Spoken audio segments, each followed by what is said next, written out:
শক্তিশালী বিএনপিকে গত ১৭ বছর এতটা বাজে সময় পার করতে হবে তা হয়তো স্বপ্নেও কল্পনা করতে পারেনি কেউ। রীতিমতো দলটার নাম নিশানা পর্যন্ত মুছে যাওয়ার উপক্রম হয়েছিল। তবে যে কণ্ঠ একাই আওয়ামী লীগকে ধসিয়ে দিত বারবার, গণমাধ্যমে বিএনপির কথা বলে বলে দলটার নাম জনমনে জারি রাখত, সেই নামটা রুমিন ফারহানা।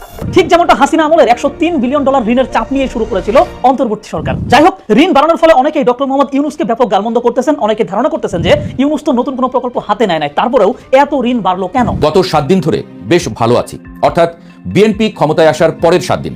বলেছেন ইউনূস সরকারের সময় বিএনপি তাকে রীতিমতো পাহারা দিয়ে রক্ষা করেছে। প্রশ্ন হলো, এই খাঁটি আওয়ামী লীগের রাষ্ট্রপতিকে রক্ষায় কেন তৎপর ছিল বিএনপি?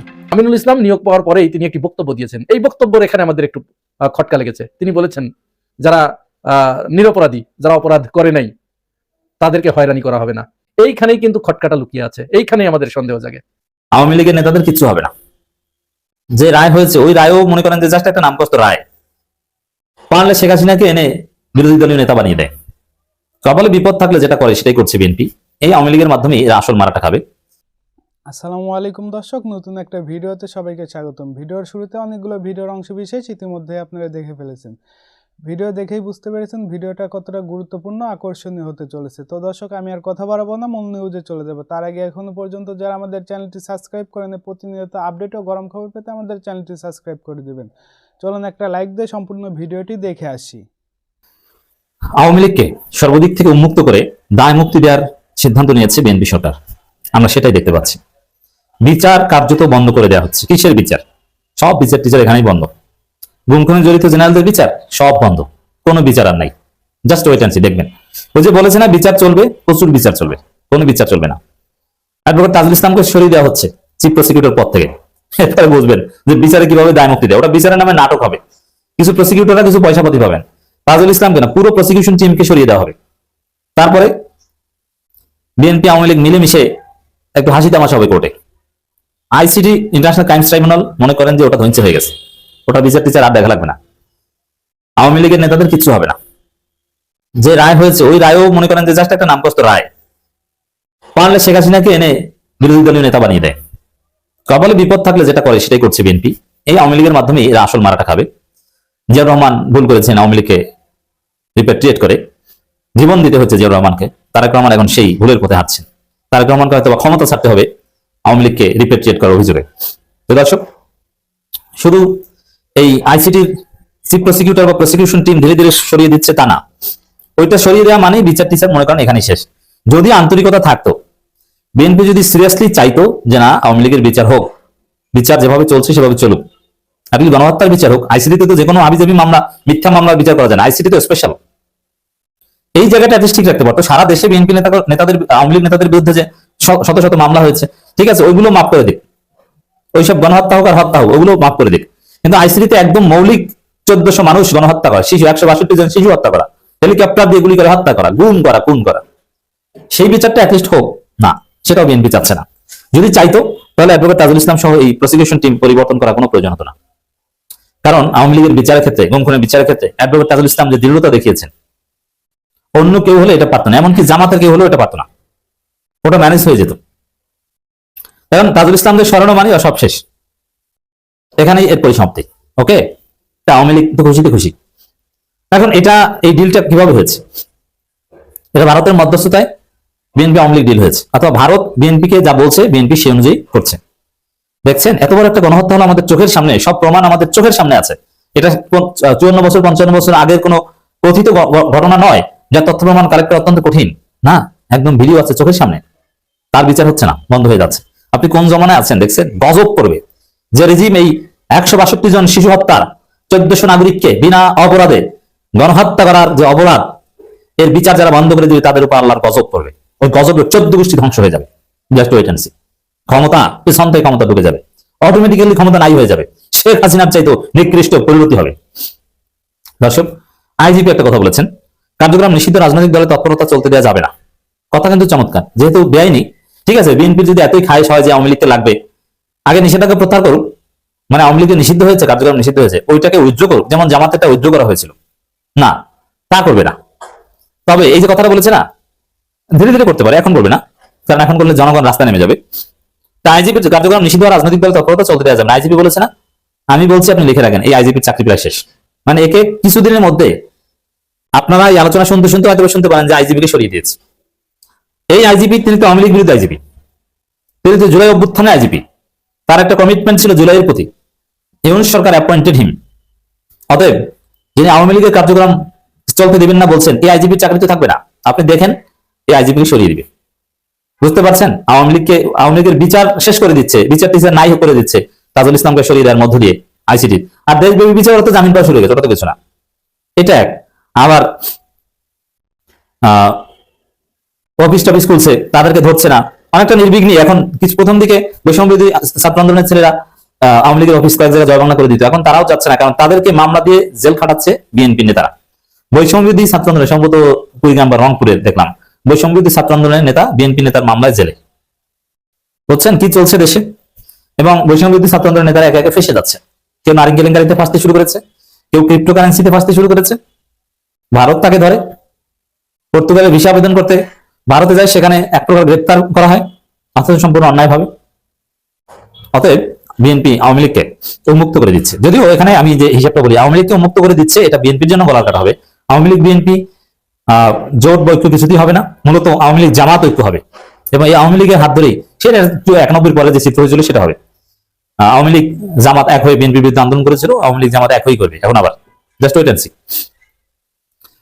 চাঁদাবাজি ও ছিনতাই ও মাদক প্রতিরোধ মাঠ পর্যায়ে পুলিশের কর্মকর্তাদের কঠোর ব্যবস্থা নির্দেশ দিয়েছে পুলিশের মহাপরিচালক আইজিপি বাহারুল আলম। দিয়েছে না? চাঁদাবাজির বিরুদ্ধে বলেন, অথচ মন্ত্রী চাঁদাবাজিকে বৈধতা দিয়েছেন। আরে বাহারুল ভাই, আপনার চাকরি শেষ, আপনি ব্যাগ গুছান, আপনি নাই। আমার এই আলোচনা শুনতে শুনতে দেখবেন আপনি নাই। তিনি বলছেন যে কোনো মূল্যে স্বাভাবিক আইন শৃঙ্খলা বজায় রাখতে হবে। কেউ চাঁদাবাজি, সন্ত্রাস বা মাদক সংক্রান্ত অপরাধে জড়ালে দলমত নির্বিশেষে তার বিরুদ্ধে আইনানুগ ব্যবস্থা নিতে হবে। পুলিশ সদর দপ্তর থেকে দেশের সব পুলিশ ইউনিট প্রধান, metropolitan police commissioner, range DIG ও জেলা পুলিশ সুপারদের সঙ্গে আয়োজিত এক ভার্চুয়াল সভায় আইজিপি নির্দেশনা দেন। না, এইসব নির্দেশনা এগুলো মেয়াদ শেষ। এগুলো জাস্ট চাকরি আছে, শেষের দিকে একটু বলতে হয়, এটা দায়িত্ব বলছেন। তবে যদি চাটুকারিতা করতেন, তাজুল ইসলামও যদি করতেন, সে না কিসের বিচার টিচার ভাইয়া, আপনি যা বলেন কিসের চাঁদাবাজি বন্ধ, চাঁদাবাজি তো বৈধ, চাঁদাবাজি নিষিদ্ধ নাকি? না না না, এতে কি হয়? চাটুকারিতা করলে থেকে যেতে পারতেন। ঢাকা বিশ্ববিদ্যালয়ের ভিসি যদি তার রহমানের কাছে ফুল নিয়ে যেত, তিনি তো নন পলিটিক্যাল একজন ব্যক্তি। এখন যদি বিএনপি শাসত, তাহলে তার মতো নিরপেক্ষ ভিসিকে বিএনপি সরাতো না, তিনি টিকে যেতেন। কিন্তু তিনি তো দালালি করেন নাই, জুলাইয়ের ভিসি ছিলেন। অর্থাৎ জুলাই অভ্যুত্থানের চেতনা ধারণ করে যারা দায়িত্ব পেয়েছেন এবং যারা দেশপ্রেমিক, আওয়ামী লীগ আমরা যা নির্যাতিত, তাদের সবার বিদায় ঘন্টা বেজে গেছে। এখন দেশ চালাবে আওয়ামী পুলিশ আর বিএনপি পুলিশ। যেমনটা হাসিনা আমলের $103 বিলিয়ন ঋণের চাপ নিয়ে শুরু করেছিল অন্তর্বর্তী সরকার। যাই হোক, ঋণ বাড়ানোর ফলে অনেকেই ডক্টর মোহাম্মদ ইউনূসকে ব্যাপক গালমন্দ করতেছেন, অনেকে ধারণা করতেছেন যে ইউনূস তো নতুন কোনো প্রকল্প হাতে নেয় নাই, তারপরেও এত ঋণ বাড়লো কেন? এই ঋণের টাকা কি তারা বিদেশে পাচার করে দিল? তো চলেন আজকের ভিডিওতে আলোচনা করি পুরো ব্যাপারটা, সে সাথে বোঝার চেষ্টা করব সামনের দিনগুলোতে এই ঋণ বৃদ্ধির প্রক্রিয়া অব্যাহত থাকবে কিনা, সেটা কতটা চাপে ফেলবে বর্তমান সরকারকে। চলুন তো শুরুতে একটু খেয়াল করে দেখেন, গত 1.5 বছরে আমরা আমাদের বাক স্বাধীনতার সর্বোচ্চটা ব্যবহার করেছি। ইউনূস সরকারকে নানান সমালোচনা করেছি, বৈশ্বিকভাবে একজন সম্মানিত ব্যক্তির আমরা 14 গোষ্ঠী উদ্ধার করে ফেলেছি, আবার নানান জায়গায় ইউনূস সরকার কিন্তু ব্যর্থ হয়েছে। কিন্তু একটাবার চিন্তা করে দেখেন যে অভ্যুত্থান পরবর্তী সময় দেশের যে টালমাটাল অবস্থা ছিল, যেভাবে ভারতীয় মিডিয়া আমাদের এই অভ্যুত্থানটাকে ভিন্নভাবে ব্যাখ্যা করছিল, সেই রকম অবস্থায় পুরো বিশ্বের কাছে দেশের এবং অভ্যুত্থানের ইমেজ ঠিক রাখার জন্য ডক্টর মোহাম্মদ ইউনূস ছাড়া আর কে ছিল আমাদের? ইউনূস সরকারের নানান সমালোচনা আপনি করতেই পারেন, নানান ব্যর্থতা আপনি দেখাতেই পারেন, কিন্তু প্রতিবেশীর সাথে নিজের স্বার্থ বজায় রেখে কিভাবে মাথা উঁচু করে কথা বলতে হয় সেটা মোহাম্মদ ইউনূস আমাদেরকে দেখিয়ে গিয়েছেন। মুদ্রাস্ফীতি যেভাবে বাড়তে শুরু করেছিল সেটা ওখানেই আটকে রেখেছিলেন, ধ্বংস হয়ে যাও ব্যাংকগুলোকে ধ্বংসের হাত থেকে বাঁচাইছেন, যেগুলো না করা হলে হয়তো দেশে একটা দুর্ভিক্ষ লেগে যেতে পারত। আর যেসব ক্ষেত্রে ইউনূস সরকার ব্যর্থ হয়েছে, সেসব জায়গায় ব্যর্থ হয়েছে মূলত আমাদের জন্যই। কারণ আমরা গত 1.5 বছরে ইউনূস সরকারকে প্রায় 200টির মতো আন্দোলন উপহার দিয়েছে, সরকারের যে কোনো সিদ্ধান্তের বিরোধিতা করে রাজনৈতিক চাপ প্রয়োগ করেছে, প্রশাসনের মধ্যে অসহযোগিতা করেছি, মিডিয়া ট্রায়াল দিয়েছি, আরো কত কি। একটা সরকার কখনোই একা একা সফল হতে পারে না, প্রশাসন এবং বিভিন্ন বাহিনীর সর্বোচ্চ সহায়তা তার দরকার হয়, দেশের রাজনৈতিক দলগুলোরও সহায়তা দরকার হয়, যেসব জায়গায় পিছিয়ে ছিল ইউনূস সরকার। তো এত কিছুর পরেও দেশটা ভিন্নভাবে বহির্বিশ্বে পরিচিত হয় নাই, দেশের অর্থনীতিটা দাঁড়িয়েছিল এবং সময় মতো একটা নির্বাচন হয়েছে। সো এইসবের জন্য ইউনূস সরকার কিন্তু অ্যাটলিস্ট একটা ধন্যবাদ ডিজার্ভ করে। যাই হোক, চলুন মূল আলোচনায় ঢুকি, মানে বাংলাদেশের ঋণের হিসাবে ঢুকি। খেয়াল করেন, 2006 সালে যখন বিএনপি সরকার ক্ষমতা ছাড়ে, তখন বাংলাদেশের বৈদেশিক ঋণ ছিল $19 বিলিয়ন, কিছুটা কম। এরপর প্রায় 2 বছরের তত্ত্বাবধায়ক সরকারের শাসনামলে তা বেড়ে $22 বিলিয়ন হয়। মানে 2009 সালে যখন আওয়ামী লীগ তার শাসন ক্ষমতা শুরু করে, তখন বাংলাদেশের ঋণের পরিমাণ ছিল $22 বিলিয়ন। ডলারের মতো। সেই আওয়ামী আমল যখন শেষ হলো মানে 2024 সালের আগস্ট মাস, তখন দেশের ঋণের পরিমাণ গিয়ে দাঁড়ায় 103 বিলিয়ন ডলার। মানে আওয়ামী আমলের 15.5 বছরে দেশের ঋণ বেড়েছে প্রায় 82 বিলিয়ন ডলার। বছর ভিত্তিক হিসাব করলে প্রতি বছর প্রায় 5 বিলিয়ন ডলার করে নতুন ঋণ করেছিল শেখ হাসিনা। আর ইউনূস সরকারও সেই ধারা অব্যাহত রেখেছেন। গত 2 বছরেরও কম সময়ে তিনিও প্রায় 10 বিলিয়ন ডলার ঋণ করে ফেলেছেন। তো চলেন এই বিশাল ঋণের বাস্তবতাটা দেখি। দেখেন, বাংলাদেশের রপ্তানির তুলনায় আমদানি কিন্তু বেশি। সাম্প্রতিক সময়ের হিসাব মতে আমাদের রপ্তানি এবং আমদানির মধ্যে বাণিজ্য ঘাটতি থেকে যায় মোটামুটি 20 বিলিয়ন ডলারের আশেপাশে। আর আমাদের এই ঘাটতি পূরণ করে দেয় আমাদের প্রবাসী ভাইদের পাঠানো রেমিটেন্স। মানে কাগজে কলমে আমাদের বেসিক চাহিদা পূরণে আমরা কিন্তু মোটামুটি স্বয়ংসম্পূর্ণ। কিন্তু আমাদের উদ্বৃত্ত নাই, যে কারণে দেশের অবকাঠামোগত উন্নয়নের জন্য আমাদেরকে ঋণ করতে হয়। বিগত সময়ের সরকারগুলো ঋণ করেছে এই অবকাঠামোগত উন্নয়নের জন্য, মানে রাস্তাঘাট, ব্রিজ, ফ্লাইওভার, বন্দর, বিদ্যুৎ কেন্দ্র ইত্যাদি নির্মাণের জন্য। কিন্তু সেই উন্নয়ন প্রকল্পের অনেকগুলোই ছিল অপরিকল্পিত এবং অদূরদর্শী। সরকার এসব উন্নয়ন প্রকল্প হাতে নিত 3টা চিন্তা মাথায় রেখে। প্রথমত, দেশের মানুষের উপকার হবে, যোগাযোগ স্মুথ হবে। দ্বিতীয়ত, দেশ বিদেশের মানুষের কাছে উন্নয়নের গল্প বলা যাবে। তৃতীয়ত, এই উন্নয়ন প্রকল্প থেকে বিপুল পরিমাণ অর্থ দুর্নীতি করা যাবে। এই যে হাসিনা আমলের প্রায় 82 বিলিয়ন ডলার ঋণ, এই টাকার বেশিরভাগই নেওয়া হয় দেশের মেগা প্রকল্পগুলো বাস্তবায়নের জন্য।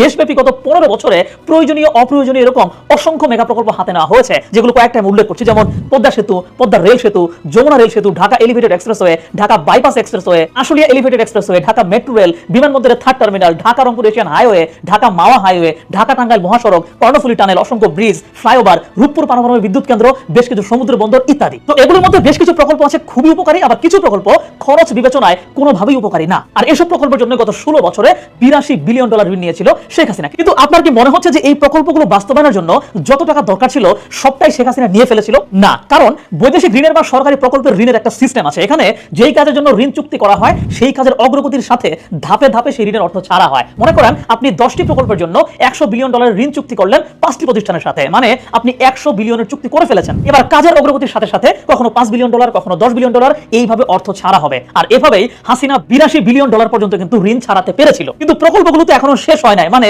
শেষ না হওয়া প্রকল্পগুলোর ঋণের টাকা এখনো পুরোপুরি দেশে ঢুকে নাই, চুক্তি হয়ে আছে। কাজ এখনোর সাথে সাথে সেই টাকাগুলো দেশে ঢুকবে আর মোট ঋণের পরিমাণ বাড়তে থাকবে, যেভাবে ইউনূস সরকারের আমলেও কিন্তু ঢুকেছিল। এবার খেয়াল করেন, গত 1.5 বছরে ইউনূস সরকার নতুন নতুন কোনো প্রকল্প হাতে নিয়েছে কিনা? নেয় নাই। কিন্তু চলমান প্রকল্পগুলোর কাজ দ্রুত এগিয়ে নিয়ে গেছেন। সেই কাজ এগিয়ে নেওয়ার জন্য ঋণ এসেছে, কারণ চুক্তি তো আগে ছিল। যদি ইউনূস সরকার চাইতেন যে আমি চলমান প্রকল্পের কাজগুলো এগিয়ে নেব না, আটকে রাখবো, তাহলে কিন্তু গত 1.5 বছরে প্রকল্প কেন্দ্রিক যে ঋণের টাকা সেগুলো আসতো না। কিন্তু কাজ থামিয়ে রাখার মধ্যে কোনো ক্রেডিট নাই, বরং কাজগুলো শেষ হলে বরং জনগণের ভোগান্তি কমে যায়। সেই জায়গা থেকে গত 1.5 বছরে অস্বাভাবিক গতিতে প্রতিটি প্রকল্পের কাজ এগিয়েছে। যমুনা রেল সেতুর কাজ শেষ হয়ে গেছে, ভাঙা যশোরের নতুন রেল প্রকল্পের কাজ শেষ হয়ে গেছে, Ashulia elevated expressway, Dhaka Rangpur highway, metro রেলের 1 নম্বর এবং 5 নম্বর লাইনের কাজ, ঢাকা এলিভেটেড এক্সপ্রেসওয়ের কাজ ইত্যাদিতে ব্যাপক অগ্রগতি হয়েছে। দ্রুত সময়ের মধ্যেই ঢাকা বাইপাস উদ্বোধন হয়ে গেছে। আর এই কাজগুলো কিন্তু সবই শেখ হাসিনার আমলে শুরু হয়েছিল। এইসব কাজের জন্য ঋণের শিডিউলটাও হাসিনাই করে গিয়েছিলেন। ইউনূস শুধু কাজগুলো চলতে দিয়েছে, প্রতিহিংসা করে কাজগুলো বন্ধ করে দেননি, ফলে তার সময়েও ঋণ বেড়েছে। আর যেসব প্রকল্প এখনো শেষ হয় নাই সেসব প্রকল্পের জন্য আরো প্রায় 45 বিলিয়ন ডলার ঋণ পাইপলাইনে আছে, যেগুলো আগে চুক্তি করে গিয়েছিলেন শেখ হাসিনা। সামনে সরকারের উপর সেই নতুন ঋণগুলো কিন্তু চলে আসবে। তার মানে এখনো যে দেশে ঋণ ঢুকতেছে এগুলো হাসিনা আমলের চুক্তির ফলেই, হাসিনা আমলের চালু করে যাওয়া কাজের ফলেই। তো আপনি আসলে ঋণ বৃদ্ধির জন্য ইউনূস সরকারকে তখনই দোষ দিতে পারতেন যদি ইউনূস নিজে বড় কোনো ঋণ চুক্তি করে যায় তো, কিংবা বড় কোনো প্রকল্প শুরু করতো, কিন্তু সেটা তিনি করেন নাই। সেই সাথে আরো কিছু কারণে ঋণ বেড়েছে। দেখেন, দরিদ্র এবং উন্নয়নশীল দেশগুলোতে যখন উন্নত বিশ্ব ঋণ দেয় তখন একটা সময় বেঁধে দেয় যে এত সময় পর থেকে এই ঋণের কিস্তি শুরু হবে। আর সরকার ওই সময়ের মধ্যে 2-1টা প্রকল্প বাস্তবায়ন করে ফেলে, সেই প্রকল্পের রাজস্ব থেকে ঋণ পরিশোধের প্ল্যান করে। কিন্তু আমাদের বাস্তবায়ন হয়ে যাওয়া প্রকল্পগুলোর রাজস্বও ঋণ পরিশোধের ছিটে ফুটে এফোর্ড করতে পারছে না। আপনাদের মনে থাকার কথা, হাসিনা আমলের শেষ দিকে এরকম বেশ কিছু ঋণের কিস্তি শুরু হয়ে গিয়েছিল। আর সেসব কিস্তি পরিশোধের জন্য হাসিনা আমাদের রিজার্ভের টাকা খরচ করতে থাকে এবং আমাদের রিজার্ভ কমতে শুরু করে। সেই সাথে ঋণের কিস্তি প্রদানের জন্য আইএমএফ থেকে নতুন করে ঋণের পথেও হাঁটে হাসিনা সরকার। সেই ঋণের প্রথম চালান কিন্তু তারা পেয়েও যায়। আর হাসিনার পর সেই ঋণ পরিশোধের চাপ আসে ইউনূস সরকারের উপর। নতুন করে কয়েকটি ঋণের কিস্তিও শুরু হয় গত কয়েক বছরে। আর সেই কিস্তির টাকা পরিশোধ করতে ইউনূস সরকার দেশের প্রবাসীদের পাঠানো রেমিটেন্স এবং আইএমএফ থেকে প্রাপ্ত ঋণটাকেই ব্যবহার করেছে। মানে দেশের অবস্থা এমন হয়ে গেছে যে উন্নয়নের জন্য এমন পরিমাণে ঋণ করা হয়েছে, সেই ঋণের টাকা পরিশোধ করার জন্য নতুন করে ঋণ করতে হচ্ছে। কারণ ঋণ পরিশোধের সময় চলে এসেছে, কিন্তু প্রকল্পগুলো এখনো শেষ হয় নাই। যেগুলো শেষ হয়েছে সেগুলো থেকেও পর্যাপ্ত রাজস্ব আসছে না। তো অর্থনীতিবিদরা কিন্তু হাসিনা আমলে একাধিকবার বলেছিলেন যে যেই পরিমাণ ঋণ করে মেগা প্রকল্পগুলো বাস্তবায়ন করা হচ্ছে, সেই প্রকল্প থেকে প্রাপ্ত রাজস্ব দিয়ে সেই ঋণ পরিশোধ করা সম্ভব হবে না। শুধু শুধু ঋণের বোঝা বাড়বে, এবং হচ্ছেও কিন্তু তাই। হ্যাঁ, জনগণ সুবিধা পাচ্ছে, কিন্তু অতিরিক্ত ঋণের ফলে দেশের মুদ্রাস্ফীতি বেড়ে যাচ্ছে, দ্রব্যমূল্য বাড়তেছে, এসবের ফলে আবার বিপদেও পড়তেছে ওই জনগণই। বলা হয়েছিল যে পদ্মা রেল সেতু থেকে আয় হবে 1400 কোটি টাকা, বাট বাস্তব হয়েছে মাত্র 26 কোটি টাকা। আবার পদ্মা সেতুর ফলে দেশের জিডিপি 2% বেড়ে যাবে বলে বলা হয়েছিল, কিন্তু সেটাও বাস্তবে হয় নাই। রাজস্ব বাড়ে নাই, কিন্তু ঋণ বেড়েছে। শুধু দৃশ্যমান উন্নয়নটাই হয়েছে। বরং ইউনূস সরকার গত 1.5 বছরে রাজস্ব বৃদ্ধির জন্য চেষ্টা করেছিল,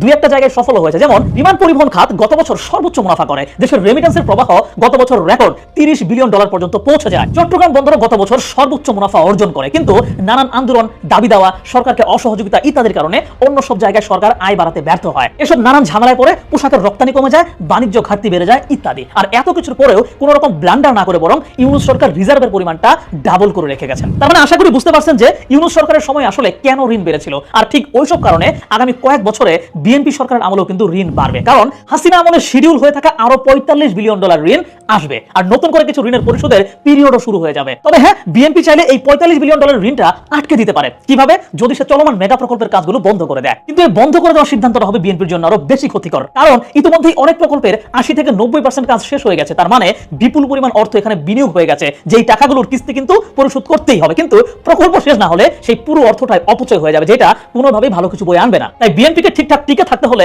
সরকারের আয় বাড়াতে হবে, যাতে ঋণ পরিশোধ করাটা সহজ হয়। ইউনূস সরকার যেমন বেশ কিছু প্রবাসী বান্ধব উদ্যোগ নিয়ে দেশের রেমিটেন্স প্রবাহ বৃদ্ধি করেছিল, সেই রকম ভাবে আরো কিছু চমৎকার কাজ রেমিটেন্স প্রবাহের জন্য করতে হবে। বিভিন্ন সূত্র বিশ্লেষণ করলে দেখা যায় যে বাংলাদেশের প্রবাসীরা বিদেশের মাটিতে বছরে প্রায় $40 বিলিয়ন উপরে আয় করেন, কিন্তু এর অর্ধেকই আসে অবৈধ হুন্ডির মাধ্যমে। ফলে দেশের রেমিটেন্স আসে বছরে $20 থেকে $25 বিলিয়ন। গত 1.5 বছরে এই মাত্রা কিছুটা কমে যাওয়ায় রেকর্ড $30 বিলিয়ন রেমিটেন্স এসেছিল। এইটা আরো বৃদ্ধি করা সম্ভব এবং বৃদ্ধি করে এটা 40 থেকে 45 বিলিয়নে নিয়ে যাওয়া পসিবল। এই জায়গায় বিএনপিকে কাজ করতে হবে, নইলে ঋণের বিশাল চ্যালেঞ্জে পড়তে হবে তাকে।